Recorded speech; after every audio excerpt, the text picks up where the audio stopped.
ओम नमः शिवाय।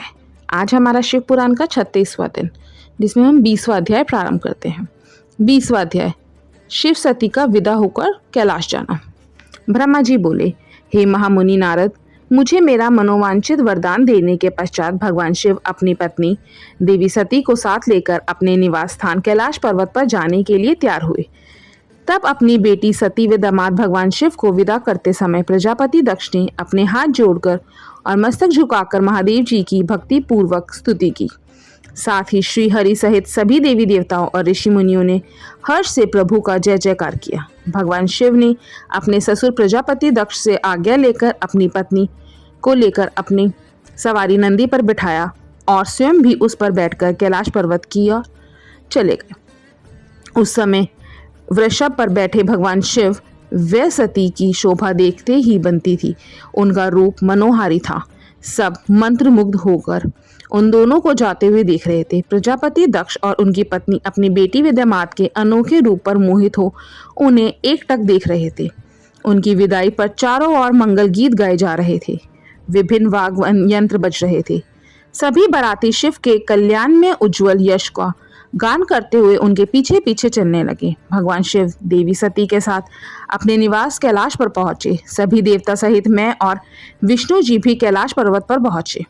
भगवान शिव ने उपस्थित सभी देवी देवताओं और ऋषि मुनियों का हृदय से धन्यवाद किया।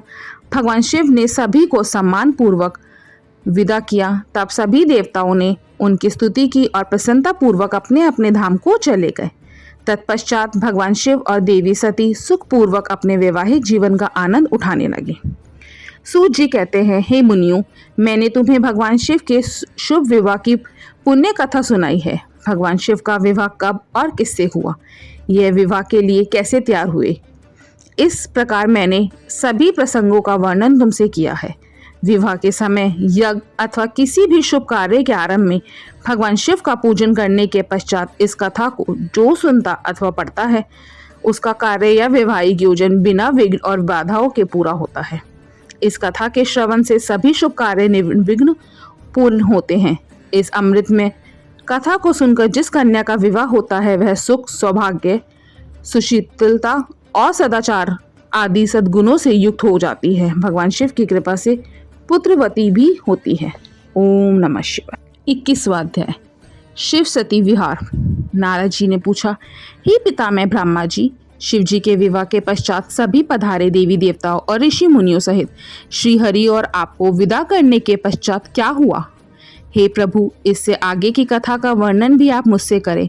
यह सुनकर ब्रह्मा जी ने मुस्कुराते हुए कहा, हे महर्षि नारद, सभी उपस्थित देवताओं को विवाह उपरांत भगवान शिव और देवी सती ने प्रसन्नतापूर्वक विदा कर दिया। तत्पश्चात देवी सती ने सभी शिवगणों को भी कुछ समय के लिए कैलाश पर्वत से जाने की आज्ञा प्रदान की। सभी शिवगणों ने महादेव जी को प्रणाम कर उनकी स्तुति की।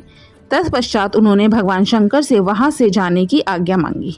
आज्ञा देते हुए महादेव जी ने कहा, जाएं, लेकिन मेरे स्मरण करने पर आप सभी तुरंत मेरे समक्ष उपस्थित हो जाएं। तब नंदी समेत सभी गण वहां भगवान शिव और देवी सती को अकेला छोड़कर कुछ समय के लिए कैलाश पर्वत से चले गए। अब कैलाश पर्वत पर भगवान शिव सती के साथ अकेले थे। देवी सती भगवान शिव को पति रूप में प्राप्त कर बहुत खुश थी। बहुत कठिन तप के उपरांत ही उन्हें भगवान शिव का सानिध्य मिल पाया था। यह सोचकर वे बहुत रोमांचित थी। उधर देवी सती के अनुपम सौंदर्य को देखकर शिवजी भी मोहित हो चुके थे। वे भी देवी सती का साथ पाकर अपने को धन्य समझ रहे थे। एकांत पाकर शिवजी अपनी पत्नी सती के साथ कैलाश पर्वत के शिखर पर रमण करने लगे। ओम नमः शिवाय। 22वां अध्याय, शिव सती का हिमालय गमन। कैलाश पर्वत पर श्री शिव और दक्ष कन्या सती के विविध विहारों का विस्तार से वर्णन करने के बाद ब्रह्मा जी ने कहा, नारद, एक दिन की बात है, देवी सती भगवान शिव को प्रेम पूर्वक प्रणाम करके दोनों हाथ जोड़कर खड़ी हो गई। उन्हें चुपचाप खड़ा देखकर भगवान शिव समझ गए कि देवी सती के मन में कुछ बात अवश्य है जिसे वे कहना चाह रही हैं। तब उन्होंने मुस्कुराकर देवी सती से पूछा कि हे प्राणवत्सल, कहिए आप क्या कहना चाहती हैं? यह सुनकर देवी सती बोली, हे भगवान, वर्षा ऋतु आ गई है। चारों ओर का वातावरण सुंदर व मनोहारी हो गया है।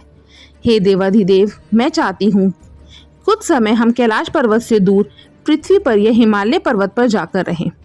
वर्षा काल के लिए हम किसी योग्य स्थान पर चले जाएं और कुछ समय वहीं निवास करें। देवी सती की यह प्रार्थना सुनकर भगवान शिव हंसने लगे। हंसते हुए ही उन्होंने अपनी पत्नी सती से कहा कि प्रिय, जहाँ पर मैं निवास करता हूँ वहाँ पर मेरी इच्छा के विरुद्ध कोई भी आ जा नहीं सकता। मेघ भी मेरी आज्ञा के बिना कैलाश पर्वत की ओर कभी नहीं आएंगे। वर्षा काल में भी मेघ सिर्फ नीचे की ओर ही घूमकर चले जाएंगे। हे प्रिय, तुम्हारी इच्छा के विरुद्ध कोई भी तुम्हें परेशान नहीं कर सकता। फिर भी यदि आप चाहती हैं तो हम हिमालय पर्वत पर चलते हैं। तत्पश्चात भगवान शिव अपनी पत्नी सती के साथ हिमालय पर चले गए। कुछ समय वहां प्रसन्नतापूर्वक विहार करने के पश्चात वे पुनः अपने निवास पर लौट आए। ओम नमः शिवाय।